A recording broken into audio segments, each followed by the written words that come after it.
Shohei Ohtani shows the Dodgers, and just as importantly, Slime Diego, he really can do it all. LeBron James is playing next year, which comes as a shock to sports writers, but we all knew that was happening.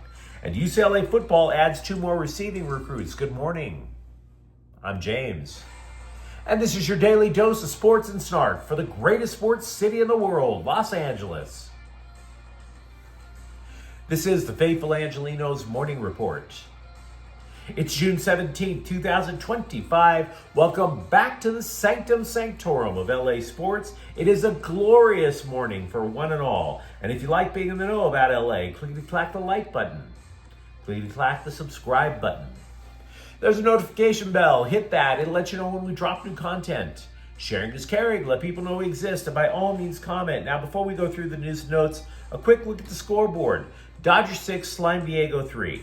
The magic number drops to 88. We're going to talk a lot more about that game in just a moment because it wasn't just a typical dog day of summer evening over at the Ravine. Also, Chelsea 2, LAFC 0 in pool play in the FIFA Club World Cup.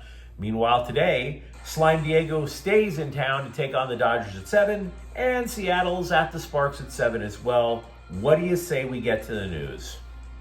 Normally, we don't talk this much about a rando baseball game in June.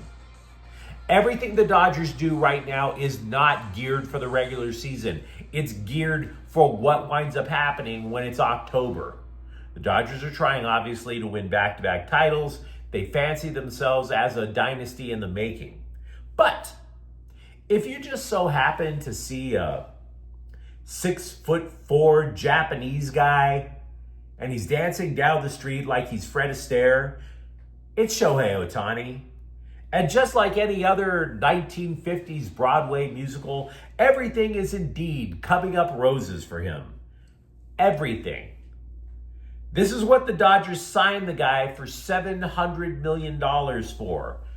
Pitching, as well as the hitting. People fighting in the streets to try to get a ticket just to watch him play. And let's be honest, if there's one thing we Angelenos are accustomed to in the last couple of weeks, it's fighting in the streets. But that's a story for another network. And it all came at the expense last night of Slime Diego, which makes it even more glorious because their fans were the front of the line of the tinfoil hat brigade claiming that Ohtani should be in the federal pen. But we'll talk about that in a little bit more time. See, Ohtani last night, he opens Monday night's game with an inning on the mound. It was his first appearance as a pitcher in a major league game in more than 660 days. Last time he did it, he was with Anacrine back in 2023. But he needed Tommy John surgery, so Angels owner Marty Moreno is like, nah, we don't need him. Let's just have the biggest international superstar, the most famous person on the planet, not named Lionel Messi. Let's just have him go to our biggest enemy. That seems like a sound business practice. I got to tell you something. If Angel fans ever hope to get a different owner, they need to pray that Moreno gets a gambling addiction because that dude just loses every bet. I'm telling you. Ohtani, to be real, he was a little erratic Monday, which is something you would expect from a guy coming off Tommy John surgery without taking a rehab assignment in the minors. Who the hell does that? But you could get a glimpse into the future when Ohtani gets his control back. The dude cranked it up over 100 miles an hour last night.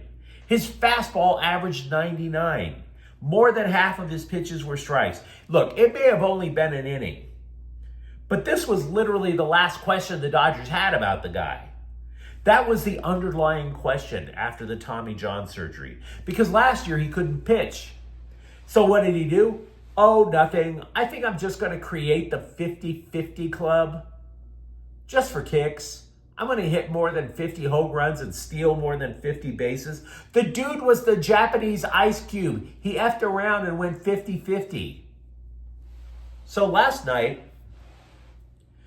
Again, the Dodgers are sitting there like, look, we paid way more for you than Disney did when they paid for Lucasfilm.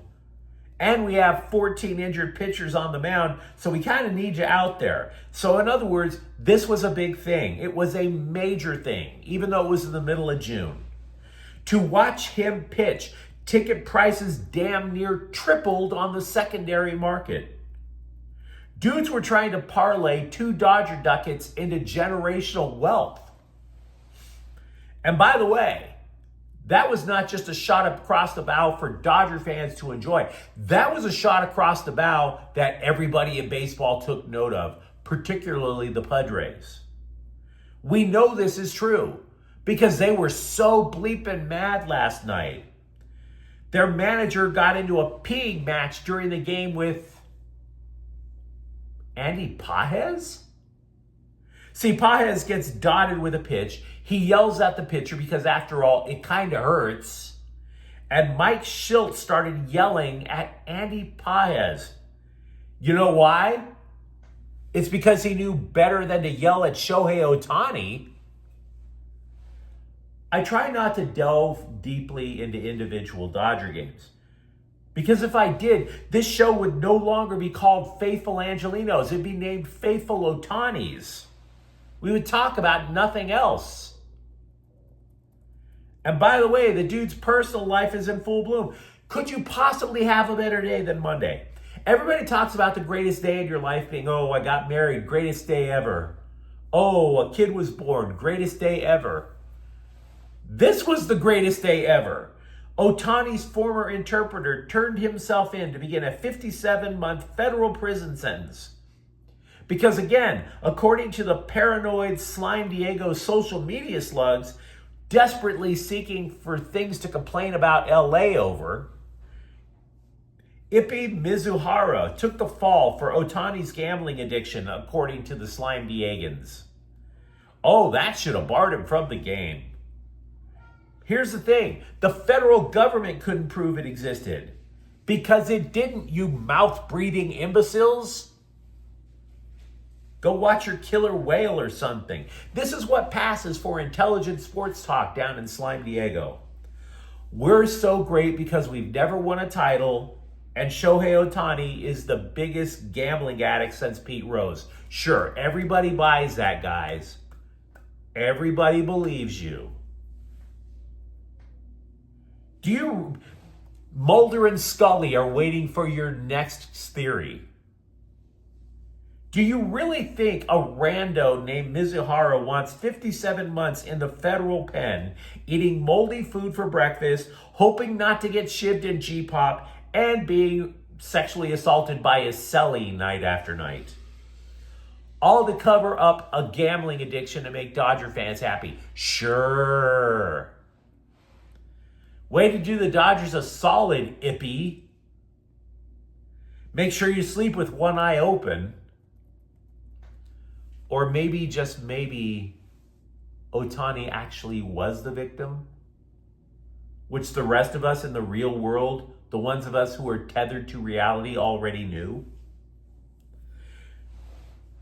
So, Padre fans, Slime Diego, please enjoy the 8.5 remaining years of nightly ass whippings courtesy of Shohei Ohtani and your biggest brothers who live in the greatest sports city in the world. You're welcome. Lots of Ohtani news. That was nuts. Meanwhile, with the Lakers, LeBron James said he is focusing on his health, getting his knee back into shape before training camp. Now, if you're a Laker fan, once again, you're pretty much tethered to reality. You're like, yeah, he's playing next year. Cool. But the press treated this announcement with these hushed, reverent tones. Like this was an announcement from the new Pope or something. Ooh, LeBron James is focusing on his health. What is this health he speaks of? What does it mean? Health. And we're like, you numbskulls, you're supposed to focus on your health. I thought it was going to be enough just to lift weights and run a little bit so that I don't keel over and die walking the Citadel outlets with my wife. No, I'm focusing on my health. I'm drinking so much water that I spend a third of my life looking for a place to pee. Focusing on your health. So is LeBron. And then, of course, you see your average sports writer and you're like, I guess you don't have any idea what health really is. Sucks for you, bruh. Also with the Lakers, Austin Reeves said he wants to spend his entire career with the Lakers, to which I think you're posturing, bruh. Reeves is extension eligible this summer, but he is widely expected to decline the maximum offer of 4 years, $89.2 million that the Lakers can offer him. He will likely decline the option and become an unrestricted free agent next summer. Now look, you'd understand why the Lakers would want to keep him. Through sheer force of will, Reeves worked his way up from undrafted prospect to the third option in the Lakers offense. Moreover, the Lakers made it pretty clear the only way they would trade the guy away is if they get a ridiculously obvious upgrade. But if you've ever wanted a hillbilly with a bowl haircut to tease your ears like you're being seduced, well, Reeves did that yesterday. He was speaking with the scribes about staying in LA, quote, I think the sky's the limit for us. We're moving in the right direction. Obviously adding Luka Doncic, it gives you a Hall of Fame player at such a young age that you can build around. And obviously still having LeBron. I want to be in LA, unquote. He said he's ignoring Laker trade rumors. Yeah, which he should. Smart call. But let's not get it twisted. That quote was not about the trade market. That quote was about next offseason. And oh, by the way, he may say he wants to stay with the Lakers. It's for a price. UCLA football added 2 more recruits to its growing list for the class of 2026. But they're still following USC's former model of recruiting, and that's an ish. 2 more dudes from Florida, receivers Xavier Stinson and Santana Carlos. Now, Stinson, he goes to the same school in Vero Beach that a fellow commit, offensive lineman Micah Smith, attends. Carlos is apparently effective as a slot receiver. And all of that sounds neato, right? But again, the Trojans tried that last offseason, and a ton of their pledges from the East Coast went back on their word. Not sure you can trust Florida guys, folks. The price was right for the Kings to keep goalie Phoenix Copley. He's getting a 1-year deal for about $775K. Now, admittedly, I thought the Kings would introduce one of their minor league goalie prospects to the roster next year. The Kings have 3 to choose from. Perhaps it would be Eric Portillo, who might be the most NHL ready. But Copley has been not terrible. The dude was a career minor leaguer. The Kings gave him a shot. He wins 24 games for the Kings 2 years ago. The top job is still Darcy Kemper's, obviously. So the backup job is up for grabs. I would assume it's Copley versus Portillo. And back to UCLA, they have added forward Anthony Peoples and guard Markel Alston to the roster. One is a regular recruit, the other is a transfer portal guy. Look, they're depth pieces. The starting lineup is pretty much set for UCLA. But you let me know what you think in the comments thread. Talk to me about Shohei Ohtani and how much, what a wonderful day we all had over at the Ravine last night. Or for that matter, are you surprised LeBron James is coming back? Really? And if you enjoyed the content, don't forget to subscribe to Faithful Angelenos. We're talking LA sports every single day here. Thank you for watching. I'm James. We'll be back tomorrow. Faithful Angelenos is a Kian Corte El Queso production. Take care.